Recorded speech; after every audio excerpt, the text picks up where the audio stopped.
أعوذ بالله من الشيطان الرجيم بسم الله الرحمن الرحيم السلام عليكم ورحمة الله تعالى وبركاته مالندي تي ان مسو دم سي ان ماكوربا او بلا جلي او نياوما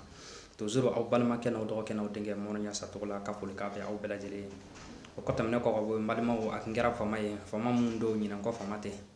ni video kunguruni doye ka nyafo kan yo ni malende bela jele facebook jama ka fo ak ngera famaye to la te ka video bo na kera famaye ibe ka ite ka video bo kan yo ka kuma bichea bo obi ni ngalo ke vocal bichi message beti ka fo ko ni bashiti la ko ni walma i décourager les do ou bien mumbe donc amma fo kan ñogo ye ko to la ma décourager bashi fana fena tena mais ala tan bashi fo tena ma décourager fana malima o ka boka afo awye kon va chaman temena to la ma video boala to la kanga video boala mais munya to la ma video boala ndella ko fo ka teme amme ka video fen o fen ke sisa malima o a bela jele amika seki anga kuma korole o neka peut-être a se ka ke ne be ka mun fɔ ne tɛ ka segin ka kɔrɔlen ka dɛ mais ne be ka segin dɔ ka kɔrɔlen kan ou bien dɔ bɛ ka segin ne ka kɔrɔlen kan kuma la kɔni explication la kunnafoni dili la fana an bɛ ka segin ɲɔgɔn ta de kan malimaw anw tɔ tora mun ye sisan baara kuma bɛ ka fɔ kun min kama o waleyali kunnafoni mun bɛ ka di n'a mɛnna a ka se ka nɔbɔ information dili kun ye o ye video bɔ kun ye o ye ni ye kunnafoni dɔ sɔrɔ k'o fɔ kanuɲɔgɔnw ɲɛna k'o fɔ facebook jama ye maliyɛn den minnu bɛ facebook sanfɛ an ka se ka ɲɔgɔn information di ɲɔgɔn ma mun bɛ an ka jamana kɔnɔ a bɛ se ka furakɛ cogo di mun y'a se an ma mais kɔnfa caman tɛmɛna facebook sanfɛ réseaux sociaux sanfɛ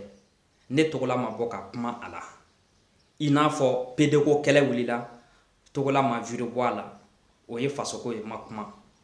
CDR phrase mɔgɔw ka kɔnfa tɛmɛna a ma kuma o la jusqu'à an bɛ kɔnfa sabanan de la nin ye ni ma fili n'o ye an ka constitution faleli ko ye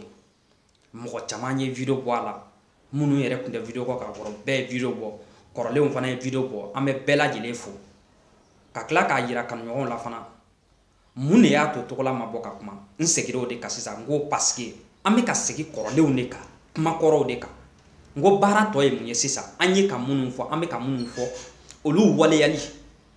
a mɛnna wa an y'a mɛn a baara kɛli an mago b'o de la sisan an ti sɛgɛn o fɔli la tɔgɔla b'o fɔ ka kɔrɔ n ko kuma caman ni dɔ de kɛra a la quoi a tɔ tora mun ye sisan baara mais constitution ko na komi kuma de cayara o la n'i y'a sɔrɔ munna ma sɔn ka kuma a la n'i y'a sɔrɔ constitution ni a faleli ka di ne ye ou bien n'a man di ne ye n'o kama ne tɛ ka bɔ ka kuma o tɛ constitution faleli man di ne ye wallahi ala b'a dɔn kira b'a dɔn a faleli man di n ye quoi mais munna ma sɔn ka bɔ ka kuma maliyɛnw n bɛ fitinin dɔrɔn fɔ a la quoi kun jumɛn na ne ma sɔn ka bɔ ka kuma constitution ko nin na n kan ka kuma dɛ parce que faso ko la n'i ko i bɛ video kɛ faso kama ni tɔgɔ ɲini tɛ ni yɛrɛ yira tɛ ni faso kɛlɛ nana n'o ye kɔnfa ye c'est à dire que kuma ko faso ko la n'o nana i kan ka bɔ ka kuma mais maliyɛnw ne bi c'est à dire mun y'a to ne décourager la constitution ko nin na ni ne ma bɔ ka kuma ne y'a ye k'a fɔ mali constitution faleli anw ka ɲɛmɔgɔw ka décision ta k'a fɔ k'u b'a voter assemblée kɔnɔ c'est à dire ko k'a sariya sigi jamana kunna k'a sɔrɔ anw ka députéw anw ka maires u ma jamanadenw hakilina ɲini ne bi n yɛrɛ ɲininka ka tila ka e ɲininka balimakɛ ye balimamuso mun de y'a to anw ka fanga ja sera ka gɛlɛya k'a fɔ k'u bɛna jamana sariya falen k'a sɔrɔ u ma jamanadenw hakilina ɲini mun de y'a to jamanadenw c'est à dire jamana ɲɛmɔgɔw ja sera ka gɛlɛya k'o kɛ ne bi n yɛrɛ ɲininka ka tila ka balimakɛ ye balimamuso k'e ɲininka accord ko tɛmɛna yan nɔ an bɛ segin kɔfɛ dɔɔni mali accord ko ka aventurew lasegin ka taa jamana kɔnɔ c'est à dire jamana ɲɛmɔgɔw y'a voter ka sariya sigi ka bolonɔ k'a papier la k'a sɔrɔ jamanadenw hakilina ma ɲini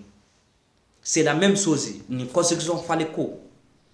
assemblée kɔnɔ députéw yɛrɛ dama bi bɛn a kan ye o hakilina mana bɛn mun kan u b'o voter k'o sigi jamanadenw kunna k'a sɔrɔ jamanadenw hakilina ma ɲini mun de y'o kɛ ne bɛ ɲininka o la mun de y'a kɛ ka tila ka n yɛrɛ ɲininka mais ne bɛ n ta jaabi fɔ balimakɛ yanni e k'i ta jaabi fɔlɔ balimamuso yanni k'i ta jaabi parce que maliyɛnden cɛ ani muso jeunesse bɛɛ lajɛlen anw y'an ka fanga kɛ fɛn jumɛn ye ala n'a ka kira wallahi an bɛ sunkalo la an bɛ sun na quoi mais Mali fanga anw de y'a kɛ i n'a fɔ Ala n'a ka kira quoi parce que Ala mana mun kɛ o y'o kɛlen de ye danfɛn tɛ se k'o wuli quoi anw y'an ka population Mali population ye Mali fanga kɛ fɛn jumɛn ye k'a fɔ Mali fanga mana fɛn mun kɛ o ye o kɛlen de ye foyi ti b'o la anw ye Mali fanga bila o niveau de la o de y'a to Mali fanga ja sera ka gɛlɛya k'a fɔ k'u bɛ constitution falen k'a sɔrɔ u ma jamanadenw hakilina ɲini donc ni anw ye fɛn bɛɛ bila jamanadenw c'est à dire jamana ɲɛmɔgɔw ka bolo kan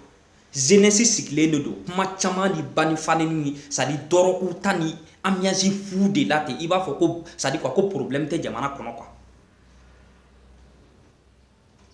o de y'a to jamana ɲɛmɔgɔw sera ka kariya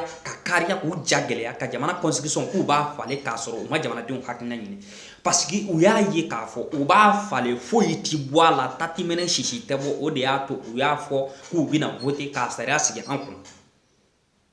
donc mun y'a to teliya la ne ma sɔn ka bɔ ka kuma parce que anw de ye o fanga di an ka jamana c'est à dire an ka ɲɛmɔgɔw de ma mɔgɔ wɛrɛ ma d'u ma de u m'a kɛ ten gansan wallahi o m'a kɛ gansan anw yɛrɛ de ye a fanga de d'u ma parce que anw ye Mali fanga bila yɔrɔ min na k'a fɔ ni Mali fanga ye fɛn min kɛ ka ban c'est à dire o y'o kɛlen de ye foyi tɛ se ka bɔ o la quoi donc n'i ye fanga bila o niveau la quoi sariya mun ka d'a ye a b'a ta ka sigi jamana kɔnɔ a t'i ɲininka wa a t'i kuma fana a t'i hakilina ɲini quoi o de y'a to c'est à dire ne ma sɔn ka bɔ ka kuma ten parce que i b'i bɔ ka kuma kun dɔ de kama ka information di jamanadenw ma mun bɛ jamana kɔnɔ an ka se ka wuli k'an ka hakɛ ɲini jamana bɛ degun min kɔnɔ e ni Ala n'a kira cɛ jamana constitution faleli bɛɛ lajɛlen b'a kalama sabapaw Mali cɛ fara muso kan a jariya a ma diya o ye i bɛ position la i tɛ position la sabapaw Mali aujourd'hui bɛɛ b'o kalama jamana bɛ gɛlɛya min kɔnɔ bi n'a fɔra ko c'est à dire o gɛlɛya ma se ka solution ma sɔrɔ o la fɔlɔ jamana tilalen don bɛɛ yɛrɛ jɛnen don a jariya a ma diya o bɛɛ b'a kalama anw ka jamana tilalen don kidali bɔra anw ta yala bɛɛ b'o kalama o problème bɛ yen su ni tile Mali armée bɛ ka sa su ni tile o problème bɛ yen c'est à dire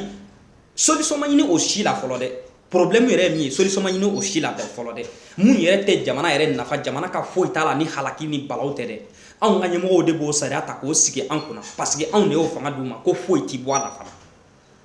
donc ne mana miiri o dama de la k'a fɔ i bi kuma jamanadenw ye c'est à dire k'i hakilina fɔ jamanadenw ye mun de ye an sɔrɔ c'est à dire a bɛ furakɛ cogo di i bi kuma k'o information an b'o information di ɲɔgɔn ma an ka jamana bɛ se ka bɔ nɔgɔ la cogo di degun min y'an sɔrɔ c'est à dire a kun sidɔnnen kɔfɛ a bɛ furakɛ cogo di o sidɔnnen kɔfɛ n'a fɔra tuguni i b'o kɛlɛ c'est à dire o convoi kɛ ka jamanadenw information c'est à dire information di jamanadenw ma o bɛɛ bɛ kɛ tatimɛnɛ sisi tɛ bɔ kuma jala nin kɔ i b'a fɔ ko kuma yɛrɛ bɛ k'a tɔ juguya ka taa fɛ quoi i bi kuma ko dɔ la bi c'est à dire sini o bɛ bɔ ni sira wɛrɛ tuguni mun ka jugu ni kɔrɔlen ye quoi mais an ka ɲɔgɔn ɲininka mun bɛ yen Maliyɛn an ka ɲɔgɔn ɲininka mais ne bɛ mun kɛ k'an ka kuma laban Maliyɛn den cɛ ani muso a diyara Maliyɛn denw ye wallahi an bɛ wuli ka dɔ kɛ a ma diya Maliyɛn denw ye an bɛ wuli ka dɔ kɛ c'est à dire quoi Ala kama tɛ quoi ni kuma nin ma ɲa dɛ information bɛ ka d'an ma ni o la c'est à dire an si tɛ ka wuli ka foyi kɛ quoi ko a diyara an ye o an bɛ wuli c'est à dire quoi n'an ma wuli hɛrɛ la dɛ c'est à dire quoi a tɔɔrɔ n'an ma wuli hɛrɛ la dɛ c'est à dire n t'a dɔn n b'a fɔ cogo min na quoi bɔnɛ de bɛ n'an wuli quoi sɛbɛ kɛ wallahi o de tɛ hɛrɛ an ma quoi o de b'a to an bɛ bɔ ka information di jamanadenw ma c'est à dire dɔ de kɛra kuma na an k'a kɛ Ala yɛrɛ n'a kira kama ni an tɛ Ala dɔn an t'a kira kɔ dɔn an k'a kɛ jamana yɛrɛ ka danbe n'a ka hɔrɔnya kama an ka wuli c'est à dire jamana tun bɛ cogo di kun mun de y'an se nin ma bi an ka se ka fɛɛrɛ kɛ an ka jamana constitution dɔ a tun bɛ cogo min na ka kɔrɔ an ka se ka segin o kɔ pour que dɔ ka bɔ ɲani na quoi mais ni kuma bɛ ka kɛ su ni tile ta tɛ ka mɛnɛ sisi tɛ ka bɔ o de b'a to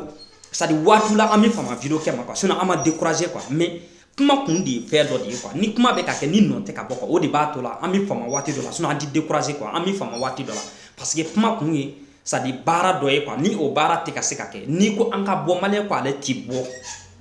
n'i ko an ka baara kɛ Maliyɛn ko k'ale t'i baara kɛ ko ale ka fɛn sɔrɔ ko gɛlɛya min b'ale kunna k'o ka ba k'a sɔrɔ ale ma sɛgɛn wa a ma ɲani fana solution dun t'o la o tɛ kɛ diɲɛ danfɛ si ye ko gɛlɛya min b'i kunna an bɛ kule la ko tɔɔrɔ bɛ jamana kɔnɔ ko jamana tɔɔrɔ ka wuli ka bɔ yen k'a sɔrɔ anw ma sɛgɛn anw ma ɲani n'i ko an ka bɔ an ko an t'i bɔ n'i ko an ka baara kɛ an ko an t'i baara kɛ an dun ko kɛ gɛlɛya min b'an kunna k'o ka bɔ donc Tɔgɔla bɛ mun fɔ a ka video kunkurun na k'a fɔ ko ni mun ye information dɔ ye fɛn min y'a to n famana c'est à dire ko dɔ de kɛra kuma na quoi a tɔ de tora baara ye ni Maliyɛnw bannen don baara ma a hɛrɛlama de ko n'a diyara Maliyɛnw ye wallahi an bɛ wuli ka sɛbɛn kɛ a ma diya n ye an bɛ wuli ka sɛbɛn kɛ n'a ma k'a hɛrɛ la a bɛ kɛ bɔnɛ na wallahi donc o de video kunkurun de kun don Ala ka faamuya ko ɲuman d'an bɛɛ lajɛlen ma ni kuma fɔra ni mun y'a bɛɛ tiɲɛ e de ti faamuya sɔrɔ a la n'i y'a woloma n'i y'i ta tata sɔrɔ a la i salamu aleykum nin ye video kunkurun dɔ ye k'a lase kan ɲɔgɔn ma n b'aw bila yan a k'an bɛn waati wɛrɛ salamu aleykum